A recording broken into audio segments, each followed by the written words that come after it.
Egg ही नहीं बनेगा, period आने लगेगा गड़बड़, नींद की गड़बड़ हो गई, खाने पीने की गड़बड़ हो गई, और मोटापा हो जाता है, डिप्रेशन हो जाता है, और गड़बड़ हो गई, फिर बच्चे होना बहुत मुश्किल होने लगती है। वो दिखाना भी नहीं चाहती, आजकल अपने से भी ट्रीट करती, मुझे तो पीसीओडी है, कोई जरूरी नहीं कि पीसीओडी हो, ओबेसिटी भी हो जाती है। आजकल सेल्फ डायग्नोसिस जो है ना बहुत खराब चीज है, और उसका इलाज पीसीओडी का पहला इलाज लाइफ स्टाइल मैनेजमेंट है। नो ट्रीटमेंट एट ऑल, केवल लाइफ स्टाइल मैनेजमेंट।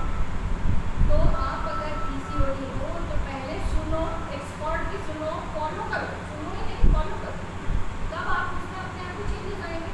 ओवुलेशन अगर मंथली आता कैसे, पीरियड जो होता है, एग बनना शुरू होता है, उसका बीच में पूरा एग मैच्योर होता है, रप्चर होता है, उसकी 14 दिन बाद पीरियड आता है।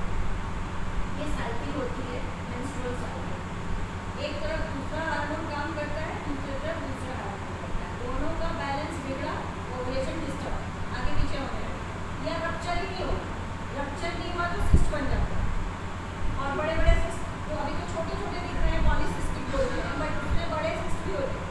उसके बाद उनके साथ हार्मोन के और डिसबैलेंस हुआ तो थायराइड भी हो सकता है, प्रोलैक्टिन भी बढ़ जाएगा, तो मेंटल लेवल, नींद नहीं पूरी गड़बड़ सकते हैं, जो उससे प्रोलैक्टिन का भी डिस्टर्बेंस होता है, मेलेटोनिन का गड़बड़ होता है। तो ये ध्यान रखना है उसमें कि बस शुरू में शुरुआत से ही अपनी लाइफ स्टाइल को ठीक करो, जैसे ही थोड़ा भाग